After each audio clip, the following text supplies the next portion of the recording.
Hello বন্ধুরা, আজকে আমি আছি দার্জিলিংয়ের চিড়িয়াখানা পার্কে, যেটা সম্পূর্ণ নাম Padmaja Naidu Himalayan zoological park. অনেক দিনের ইচ্ছা ছিল যে দার্জিলিংয়ে গেলে অবশ্যই চিড়িয়াখানাতে যাব। তো আজকে আমি এই ভিডিওর মাধ্যমে সম্পূর্ণ তথ্য দেওয়ার আমি চেষ্টা করব। তো চলো ভিডিওটা স্কিপ না করে শুরু করা যাক। হ্যালো বন্ধুরা, সবাই কেমন আছো? আশা করি সবাই ভালো আছো। সুইটি সাহা ব্লগে তোমাদের সবাইকে ওয়েলকাম। দার্জিলিংয়ের এই চিড়িয়াখানা পার্কে ঢুকতে গেলে টিকিট কেটে ঢুকতে হয়। মাথাপিছু ১১০ টাকা করে নেওয়া হয়, যেটা ভারতীয়দের জন্য। আর যারা বাইরে থেকে এসেছে ফরেন, তাদের কিন্তু মাথাপিছু ১৮০ টাকা করে নেওয়া হয়। এছাড়াও ক্যামেরার জন্য ১০ টাকা করে নেওয়া হয়। এছাড়াও যারা ৬ বছরের ছোট, তাদের কিন্তু কোনো রকমের টাকা নেওয়া হয় না। যারা ৬ বছরের বড়, তাদের জন্য কিন্তু টাকা নেওয়া হয়।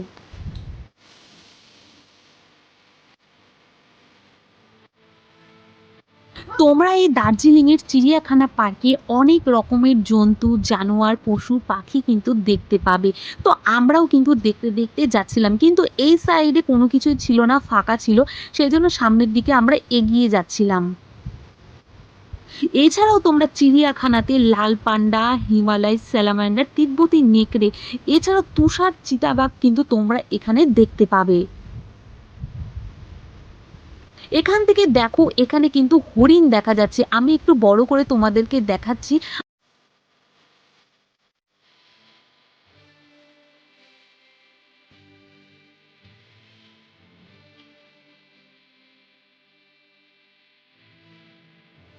এই দার্জিলিংয়ে এই গরমের ছুটিতে আসা আমি মনে করি সবচেয়ে ভালো।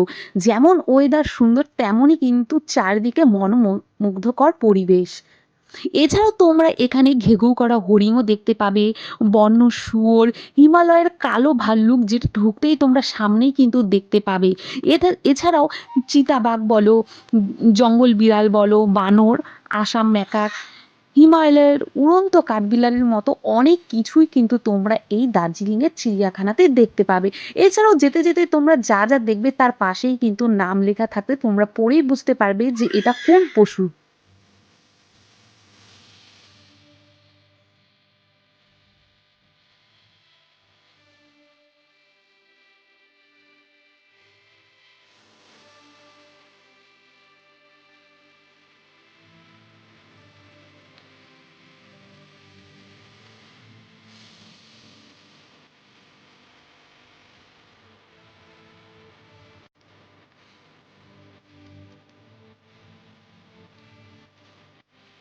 যারা পশুপ্রেমী, তারা কিন্তু দার্জিলিংয়ে এলে অবশ্যই কিন্তু তোমরা দার্জিলিংয়ে চিড়িয়াখানাতে আসবে। অবশ্যই তোমাদেরকে কিন্তু এই জায়গাটা ভালো লাগবে।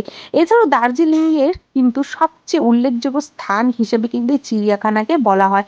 এত সুন্দর পরিবেশ যে একবার আসলে কিন্তু তোমরা বুঝতে পারবে।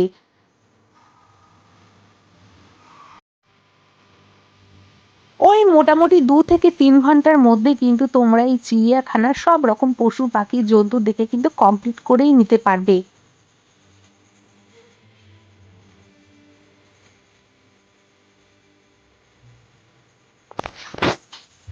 এবার তোমাদেরকে বলি যে দার্জিলিংয়ের চিড়িয়াখানা কোন দিন বন্ধ থাকে এবং কটা পর্যন্ত খোলা থাকে। বৃহস্পতিবার দিন কিন্তু দার্জিলিংয়ের এই চিড়িয়াখানা কিন্তু বন্ধ থাকে। এছাড়াও সপ্তাহে ৬ দিনই কিন্তু খোলা থাকে। এছাড়াও সকাল ৮:৩০ থেকে বিকাল ৪:৩০ পর্যন্ত কিন্তু এই চিড়িয়াখানা খোলা থাকে।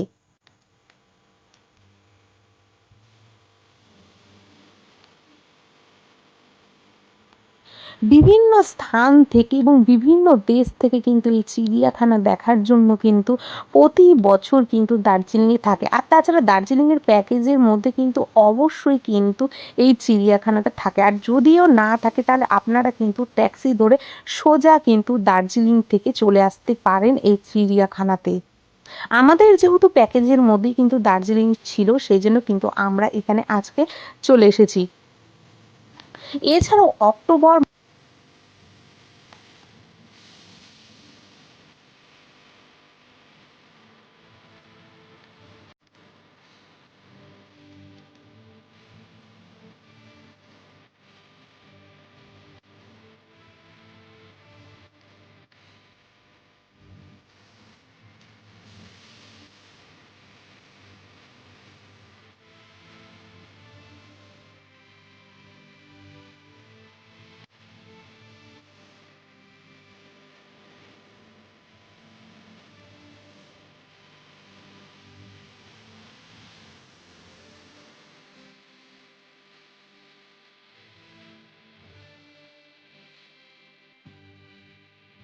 অক্টোবর মাস থেকে ফেব্রুয়ারি মাসের মধ্যে কিন্তু দার্জিলিং এ গেলে সবচেয়ে ভালো, কারণ এই সময় আকাশ একদমই পরিষ্কার এবং স্বচ্ছ থাকে।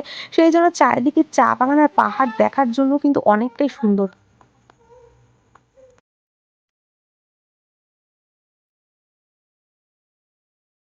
হেঁটে যেতে যেতেই হঠাৎ এনার দেখা পেলাম, চলো তোমরাই দেখে নাও কি সেটা। আমি জুম করে তোমাদেরকে দেখাচ্ছি ভালো করে, কারণ দূর থেকে না খুব একটা ভালো বোঝা যাচ্ছিল না, অনেক ছোট লাগছিল, সেই জন্য জুম করে তোমাদেরকে দেখানোর কিন্তু আমি চেষ্টা করছি। এটাকে সবাই সাদা বাঘ বলছিল, সাদা রঙের, গায়ে একটু কালো কালো ছোপ ছোপ দেওয়া আছে। আমরা বারবার করে বলছিলাম যে একটু তাকাক তাকাক, কিন্তু তাও তাকালো না।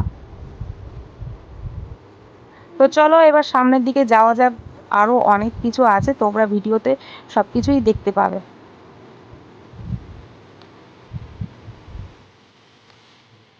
হেঁটে যেতে যেতেই দেখি এখানে সবাই মিলে কিন্তু ছবি তুলছে।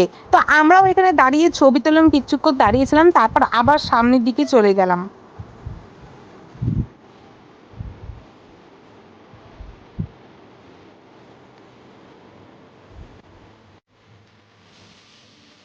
তারপর এখানে এসে দেখি এখানে অনেকে দাঁড়িয়ে আছে, তারপর একটা হলুদ পাখি দেখলাম, সম্ভবত পাখিটার নাম আমরা জানি না, তবে পাখি কিন্তু খুবই কথা বলছিল। হলুদ কালারের দেখতে, সামনে একটু কালো কালো ছিল।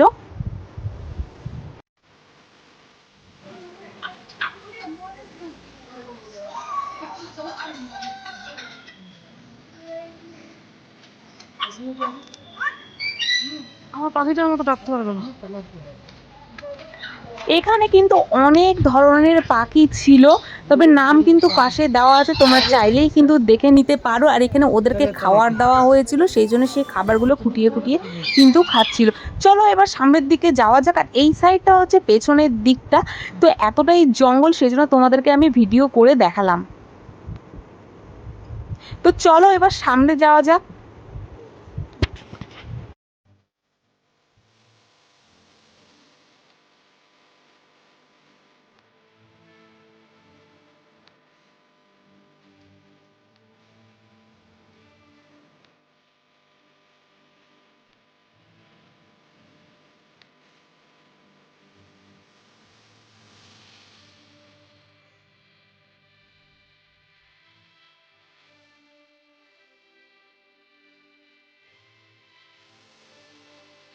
জায়গায় জায়গায় দেখলাম যে বসার জায়গা আছে, তো এতটা ঘুরলাম কিন্তু বাঘের দেখা কিন্তু আর পেলাম না।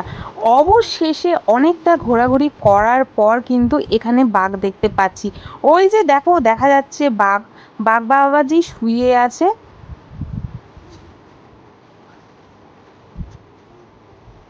চলো এবার সামনের দিকে যাই, প্রায় কিন্তু আমাদের ঘোরা শেষ। আর ওই দিক থেকেও আর একটা বাঘ দেখা যাচ্ছিল, সেই জন্য সবাই দাঁড়িয়ে দাঁড়িয়ে দেখছিল। ঘুরতে ঘুরতে কিন্তু আমাদের 2 ঘন্টা হয়ে গেল, তো আমাদের ড্রাইভার আবার ফোন করে ডাকছিল, সেই জন্য আর বেশিক্ষণ থাকলাম না, আমরা এই দিকটাতে চলে আসলাম।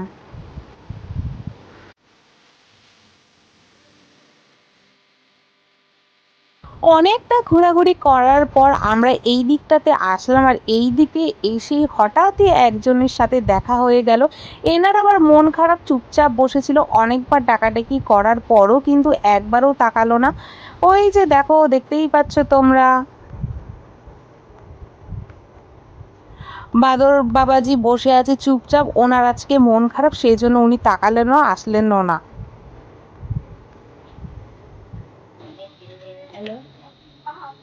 কি আছে না। চলো আমাদের মোটামুটি ঘোরা শেষ, এবার আমরা সামনের দিকে এগোই। ওই দিকটা ছিল আসার পথ, আর এদিকটা হচ্ছে যাওয়ার পথ।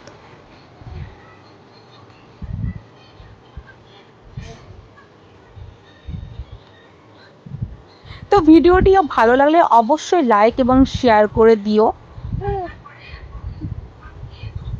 তো চলো টাটা বন্ধুরা। কিন্তু একদমই শেষের দিকে এই জায়গাটিতে ছবি তুলতে কিন্তু তোমরা কখনোই ভুলো না, এই যে সেই জায়গা।